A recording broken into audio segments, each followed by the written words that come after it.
If you have a Bible, and I hope that you do, turn with me to Genesis chapter 37.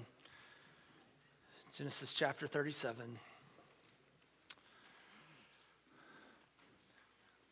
You know, there are a lot of words that our kids will use sometimes when they're little, and they're kind of cute. Not necessarily cuter the older you get, but they're cuter when they're little. Also, sometimes kids will use words that they'll say the wrong way, and you make them say it that way for the rest of their lives. Because when they quit saying it, it's a reminder that they're growing up. You know, one of the words I think that's cute for a kid to say that isn't necessarily cute when they become older is the word no. You know, like when a kid first starts saying the word no, it's kind of cute because they're actually using a word. And then they keep using it, and you're like, yeah, there's sometimes it's cute to use that word. Other times it's not cute to use that word. You're no longer cute. You know, one of those, that's a little severe to say that. But you know, there's some words though that it's never cute. Really, kind of for anyone to say. And I think one of the words that's shocking to hear your kid use is the word hate. Hate is, I'm not sure when the use of the word hate is accurate, unless you're talking about a sports team that you absolutely abhor. There's an idea. Don't use the word hate. Use the word abhor, and then it's all fine. But as your kid, I think probably the most shocking words for your kid to ever use is if you're having a conversation with them, maybe trying to get onto your kid, and then and they get upset and they say those three dreaded words: "I hate you." And that's just like, that is a no-go. I will ship you off to another country. No, those are shocking words when a kid looks at you and goes, "Man, I hate you." And those would be shocking for anybody. Hatred's one of those things that it kind of strikes deep into our core. And really, if we think of hatred, there have been many horrific things done in the name of hatred, or done with kind of the foundation of hatefulness or hatred. Within our world's history, you think of some things that kind of stick into my mind. The Holocaust had so much hatefulness and hatred that drove it. Probably one of the darkest parts of our nation's history is the presence of slavery and the persistence of slavery, and to be hateful towards someone because they had a different skin tone to them. 9/11, a lot of the foundation of the attack on September 11th, 2001 was driven by hatefulness. The masterminds of that attack, they talked about the hatefulness, the hatred that they had toward America. It's shocking to the system to think about it. We're continuing our study in the book of Genesis, this idea of the mess that people made of a very good thing. And we've been on quite the journey. You know, at the very beginning of the book of Genesis, God creates something that is without blemish because he is a holy and without blemish kind of God. Yet people quickly messed that up. Humans decided to go against God's design. They sinned against the Lord, and that just began this spiral of mess. There was the great reset during the life of Noah, as God looked around and didn't find anybody who was following after him except for Noah and his family. And so Noah built the ark, and God continued to put in place his plan of preservation and redemption. We looked at the life of Abraham and the covenant that God made with Abraham to make him that one day he would be the father of many people, many nations would come from him. The world would be able to bless and worship God because of his family. That extended to his son Isaac. That was carried on to his son Jacob. And for the last number of weeks, maybe even months, I think we've been there for a little bit, Jacob's just been one train wreck after another. I mean, he had some redeeming parts to him, mainly the stuff that God decided to do in his life, but just one train wreck after another. We spent a lot of time on him. Now we kind of shift our attention to the last part of Genesis, as we're going to spend a lot of time looking at the life of Joseph. And a ton of ink has been spilled on the life of Joseph in the Bible. A lot of time given to him. Which Joseph's one of those individuals that, you know, there's something associated with him and with his name, and that's pretty consistent throughout Scripture. Kind of a little class participation. I'm gonna share a couple of names, and when I say those names, it's for the churchgoers. Maybe the church. I like to, I'm a church brat. Been going to church for a long time. So like when you hear the name Jonah, what do you think of? Jonah and the whale. That's right. That's right. Noah. You think of Noah and the ark. What about the name Thomas? What word's associated with Thomas? Doubting Thomas. If we were to say the name Peter, it'd be foot and mouth disease, because Peter just had this way of sticking his foot in his mouth whenever he was following after Jesus. Ended really well. What about Joseph? Joseph and the coat of many colors. Which is funny, the very thing that we associate with Joseph is also the very thing that caused so much hatred to exist in the beginning of his story. This morning, this is what I want to look at. The idea that hatred can lead to a devastating end. Hatred can lead to a devastating end.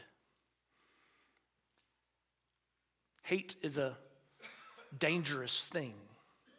And we find in this passage this morning that in the first part of the story, the first part of the life of Joseph, we see seeds of hatred being planted in the lives of some people. Genesis chapter 37, verse number 1, it kind of starts out sharing with us there's a transition taking place in the narrative. Jacob lived in the land of his father's sojournings in the land of Canaan. These are the generations of Jacob. Joseph, being 17 years old, was pasturing the flock with his brothers. He was a boy with the sons of Bilhah and Zilpah, his father's wives, and Joseph brought a bad report of them to their father. Now Israel, remember Israel is the name that Jacob is going by. Jacob was associated with deception, deviousness. Jacob wrestled with God. God changed his name from Jacob to Israel, one who contends with the Lord. Now Israel loved Joseph more than any others of his sons because he was the son of his old age. And he made him a robe of many colors, but when his brothers saw that their father loved him more than all his brothers, they hated him and could not speak peacefully to him. The seeds of hatred are planted, and the first seed of hatred that's planted is favoritism. Favoritism was alive and well in the house of Israel, which if we look back through the line of Israel, it was a pretty consistent thing. It was consistent in the life of Abraham. It was consistent in the life of Isaac. It is now consistent in the life of Jacob. Jacob, Israel, loved Joseph the most. And it was observable.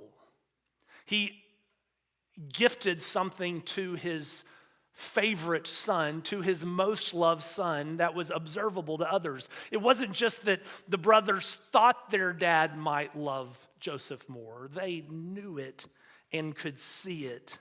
Verse 4, when the brothers saw that their father loved him more than all his brothers, it led them down the path of hatefulness and of dissension among them. They could not speak peacefully to him.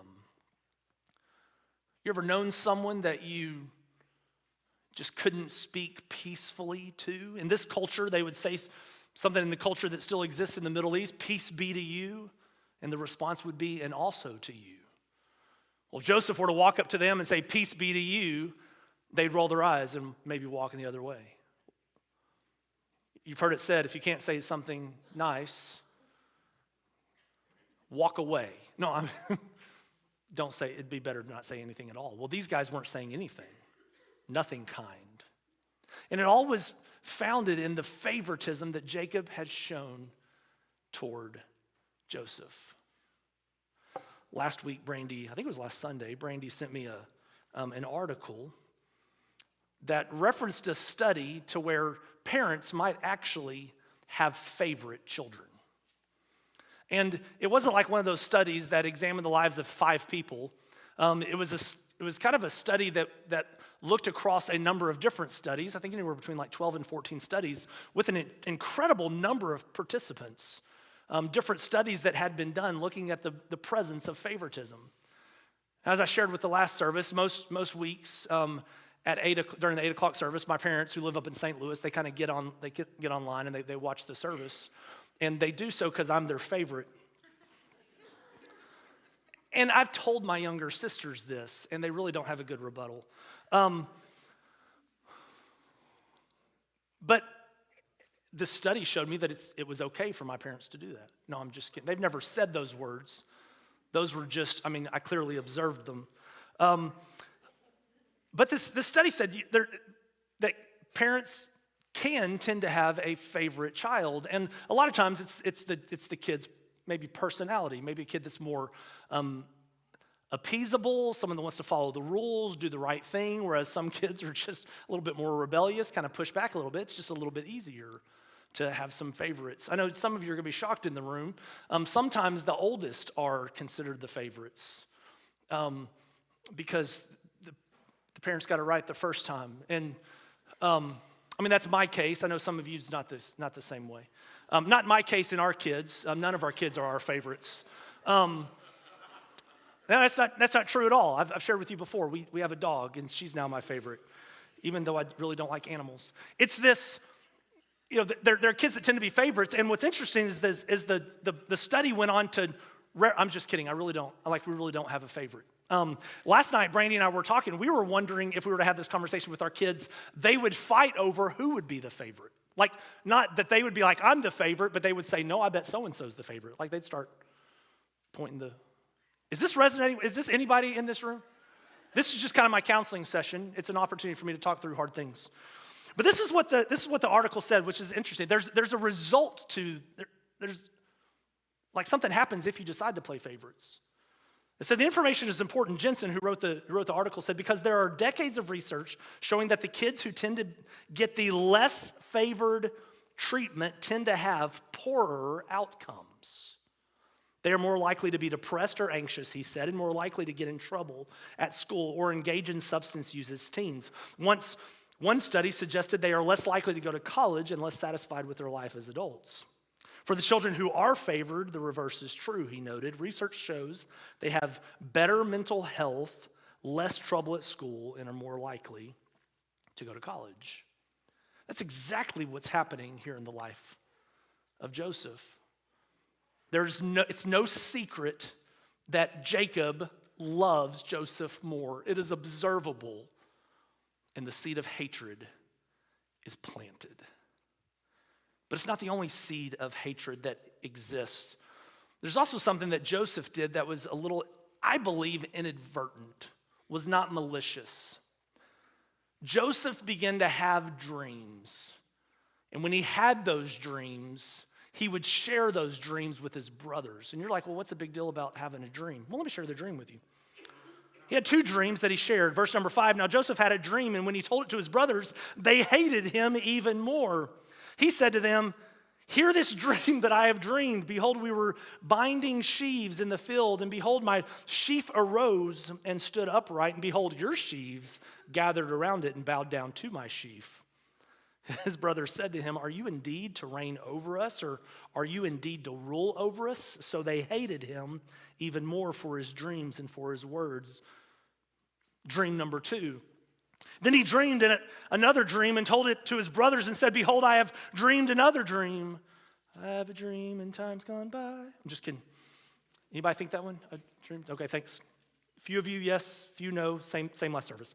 Behold, the sun, the moon, and 11 stars were bowing down to me. But when he told it to his father and to his brothers, his father rebuked him and said to him, what is this dream that you have dreamed? Shall I and your mother and your brothers indeed come to bow ourselves to the ground before you? I don't think Joseph is being malicious here, especially as we continue to learn of the character of Joseph throughout the story, but he maybe could have kept these dreams to himself. Regardless, the sharing of these dreams caused the hatred to grow. There's the hatefulness that exists from the favoritism. Now Joseph is telling his brothers, one day you will bow down to me. At least that's how he takes it. You ever known someone that, anybody in here dream vividly and you remember your dream the next day? In our family, we all know that about Brandy. She'll wake up in the morning, she said, "Hey, y'all want to hear my dream?" And we just go, "Yeah." Because it has the potential to be quite the tell. And she remembers things like in crazy detail.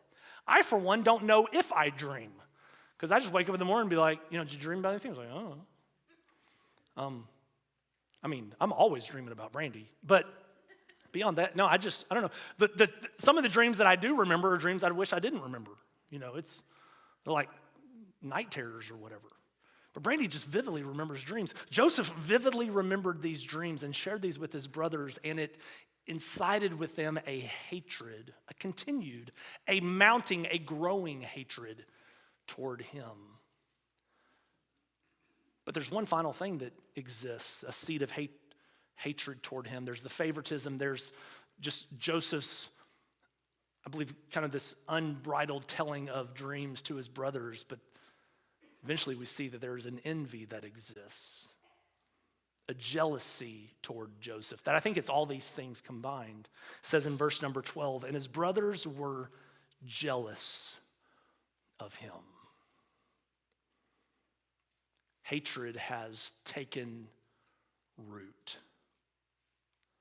And it's important in this moment to pause and to share with you that unchecked hatred that is allowed to exist, will not magically get better on its own. Hatred will fester in your heart. It must be addressed. And in this spiraling story of hatred that leads to a devastating end, we see that an opportunity comes up for the brothers to where instead of dealing with their hatefulness and moving on, they decide to act on that hatred. And the results are breathtaking. It says in verse number 12, "Now his brothers went to pasture their father's flock near Shechem. And Israel said to Joseph, 'Are not your brothers pasturing the flock at Shechem? Come, I will send you to them.' And he said to him, 'Here I am.' So he said, 'Go now, see if it is well with your brothers and with the flock, and bring me word.'" And so I don't think this is his father sending him out to spy on his brothers. We saw in verse number 2 that there was an incident at one point to where Joseph was shepherding with his brothers out in the field and brought word back to them of something that they did that was unfavorable. We don't know exactly what that is. But after that, the brothers they probably just got caught on something. The hatefulness is not tied to that. So I think when Joseph is sent to the field by his father, it's a genuine, "Hey, go check on your brothers." It goes on to say that as he's going, Joseph runs into a guy that asked Joseph, said, "Hey, who are you looking for?" He says, "I'm looking for my brothers." And he says, "Hey, they've moved the flock to a place called Dothan." Verse number 17, "The man said, 'They have gone away, for I heard them say, let us go to Dothan.' So Joseph went after his brothers and found them at Dothan." And it's here in this moment that the very object of Jacob's favoritism toward his son becomes Joseph's demise. Because as he approaches his brothers from afar, they know who it is. You see, this coat that was gifted to Joseph, the symbol of Jacob, Israel's favoritism, was a one of a kind. It wasn't something like if you were to go to Amazon right now and your top picks on your Amazon page would be something that would, like something trendy that everybody was wearing. No, this is a one of a kind thing. I read the other day where someone said if he were to get hired by Amazon, his wife shops so much on Amazon, he thinks he would get to work from home. That's just free chicken right there. Everybody here. Not in my house. Verse 18. "So they saw him from afar, and before he came near to them, they conspired against him to kill him." Their hatred has taken root. It is festered, and it is manifesting itself to the point to where they are ready to take his life. The first result of their hatefulness is their betrayal of their own brother. They said to one another, "Here comes this dreamer. Come now, let us kill him and throw him into one of the pits. Then we will say that a fierce animal has devoured him, and we will see what will become of his dreams." They're sick of hearing how they're going to have to bow down to their brother. Let's show him. But here in this moment, there's kind of a voice of reason, a voice of caution. When Reuben, verse number 21, heard of it, he rescued him out of their hands, saying, "Let us not take his life." And Reuben said, "Shed no blood, throw him into the pit here in the wilderness, but do not lay a hand on him." And we see here kind of what's going on in his mind, that he might rescue him out of their hand and to restore him to his father. Now, Reuben doesn't have the prettiest of pasts. He has quite the seedy history himself. Maybe here in this moment he's trying to get back in his father's good graces. Maybe just the presence of God came over him and he realized that would have been a horrible thing to do. No, let's not kill him. Let's throw him in a pit instead. Reuben knowing he was going to go back at night and rescue his brother. But it goes on to say in verse number 23, "So when Joseph came to his brothers, they stripped him of his robe, the robe of many colors that he wore, and they took him and threw him into a pit. The pit was empty, there was no water in it." Their hatefulness has taken root, and they betray their brother. They don't kill him, but they're willing to get rid of him. The story is dark. And it continues to get darker. So they choose not to kill him, but they've thrown him in a pit, and they're going to have to do something. They're going to have to make a decision. To just leave him in the pit is going to result in the very thing they talked about doing to begin with. It would result in his death. His blood would still be on their hands, but one of the brothers speaks up and says, "Man, you know what? We should get something out of this. We should do something to benefit ourselves." Verse 25, "Then they sat down to eat, and looking up, they saw a caravan of Ishmaelites coming from Gilead with their camels bearing gum, balm, and myrrh on their way to carry it down to Egypt. Then Judah said to his brothers, 'What profit is it if we kill our brother and conceal his blood? Come, let us sell him to the Ishmaelites, and let not our hand be upon him, for he is our brother, our own flesh.' And his brothers listened to him. Then Midianite traders passed by, and they drew Joseph up and lifted him out of the pit and sold him to the Ishmaelites, hard word, for 20 shekels of silver. They took Joseph to Egypt." Their betrayal is in full effect, and they found a way to benefit themselves from it.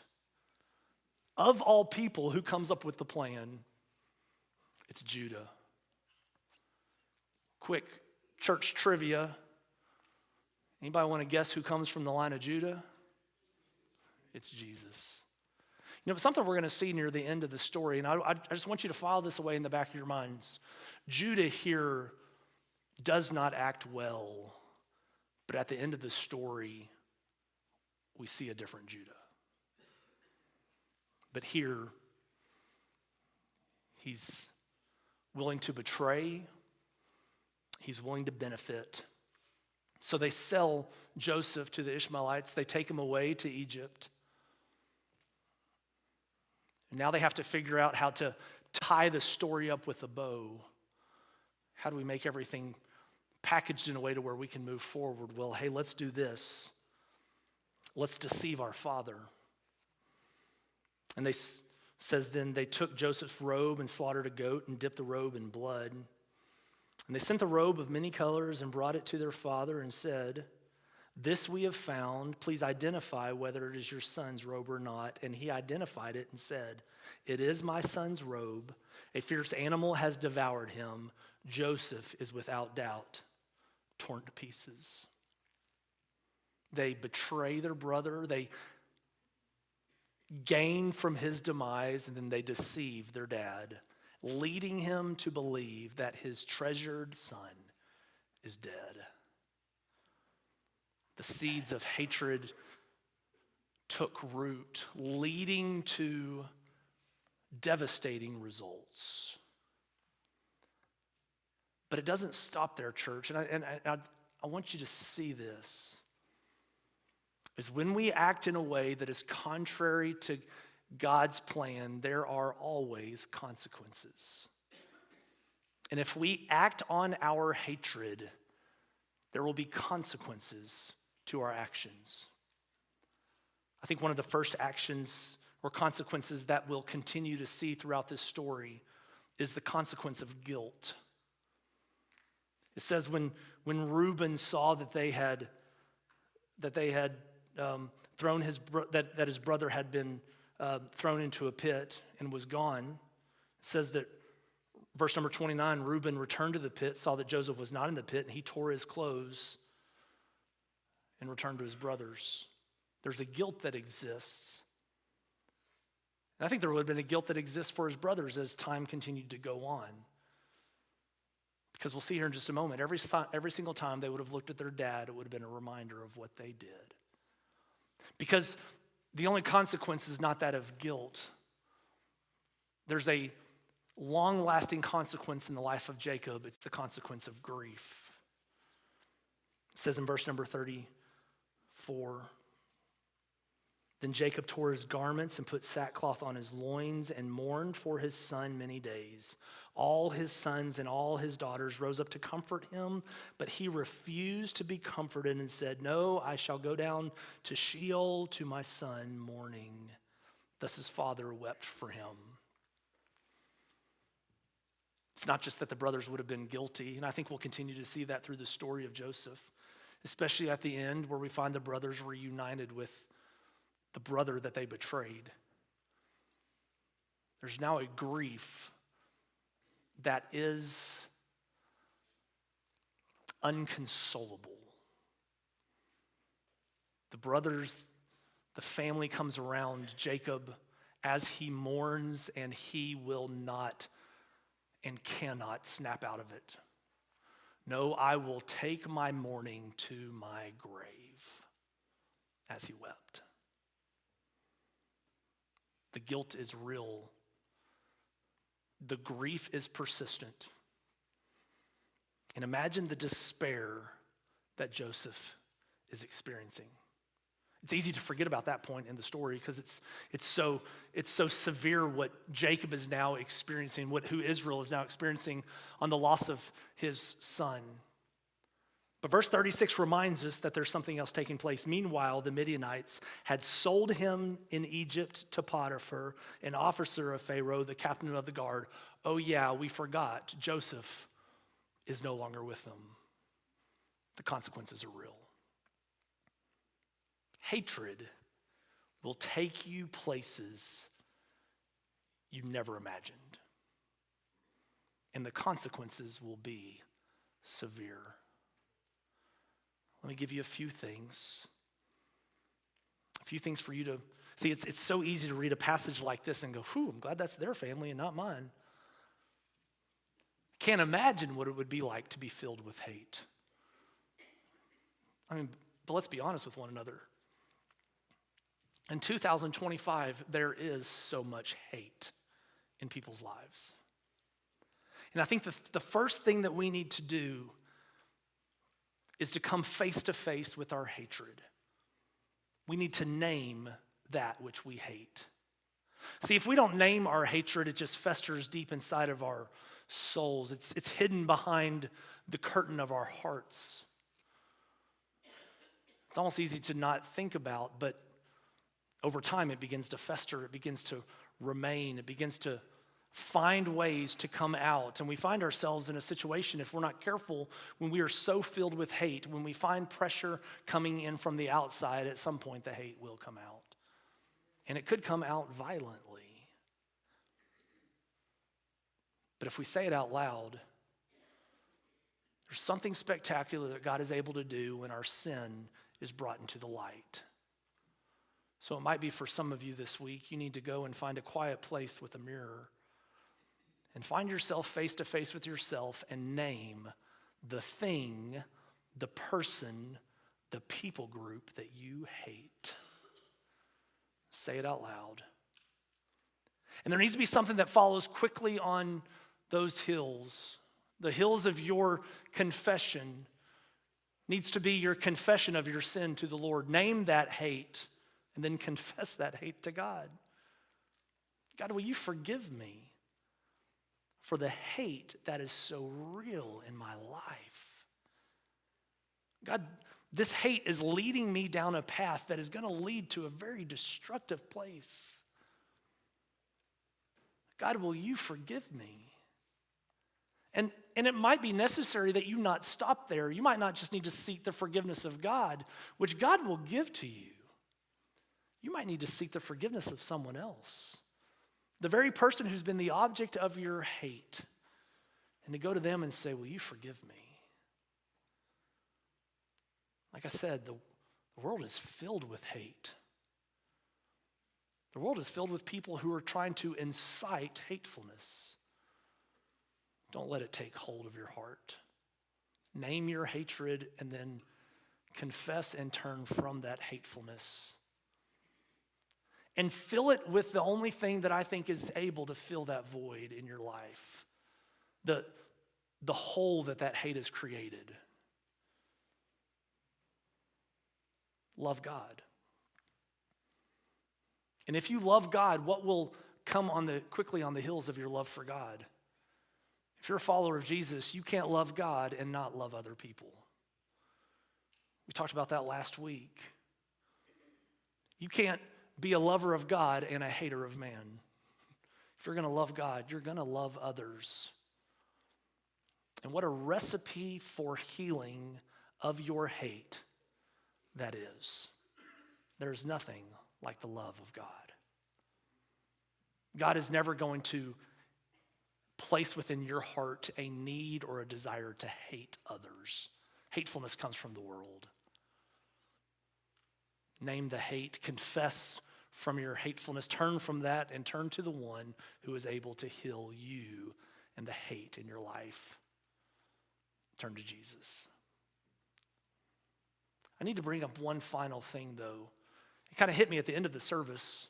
So I had everybody sit back down and I preached for another 20 minutes. I'm going to try to avoid that here. No, I'm just kidding. I didn't do that. But something else struck me as we were responding in our final song of worship, and that was this. Some of you this morning, you need to recognize the hate in your heart, and you need to name your hate. But there's another group of people here that I think we need to be very aware of. And that is not just those who have hate in our hearts, but you need to also ask yourself, are you sowing seeds of hatred in the lives of others? Because that's what Jacob did. Jacob created an environment that allowed hatred to exist. He loved Joseph more than his brothers, and they knew it. So if you're living a life where you are sowing hate into people's hearts, I invite you to confess that as well. It might be that you never need to get on social media again. It might be that you need to have a very real heart-to-heart with God. But know this, hate will result in a life where you feel like you are always beat down. But when you find yourself no longer hating, but instead consumed with the love of God, you will find a freedom that this world cannot provide. Say no to hate. Say yes to the love of God. I invite you to bow your heads as we prepare our hearts for a time of worship. Praise team's going to come up and lead us in one final song. And you might need to respond in a couple different ways. This morning, you might need to spend some time in prayer, asking God to reveal hatefulness in your heart. Maybe reveal in your heart the way that you sow seeds of hate into the lives of others. Maybe you're sitting here this morning and you have been the consequence of someone else's hate. And you're deeply wounded. And I'm here to tell you that only God can satisfy that hurt. Perhaps here in just a moment you need to find someone to pray with and ask them to help you through the pain, the hate that is so real in your life. you're having a hard time turning from that hate because it's almost become who you are. But I want you to know there's something so much better. There's freedom found in the love of God. So, Father, as we find ourselves in this moment, some of us may be filled with hate. Hate toward someone who's wronged us, hate toward the very person that maybe has sowed hatred into our hearts. And God, it'd be so easy to blame them and kind of move on with our lives. But God, we have to own the very thing that keeps us from a right relationship with you. So God, I pray you'll convict in this moment. And that maybe we'll find ourselves in a room filled with confession, where people confess the very things that they're so angry about, so hate-filled about, and they'll turn from the shackles of their hate and instead place their faith and hope in the freedom found in your love.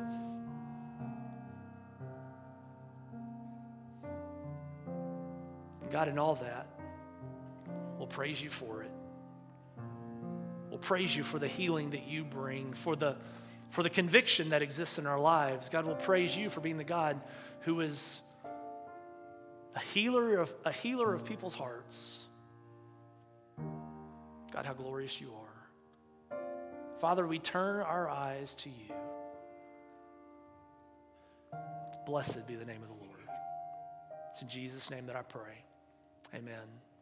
Church, I invite you to stand as we respond to the Lord. If you need to pray with someone, and grab someone. I'll be up here in the front. Brandy's up here in the front. We'd love to pray with you. Maybe you need to fall down at these steps and spend some time weeping before a holy God. Just don't miss the opportunity for God to move mightily in your hearts.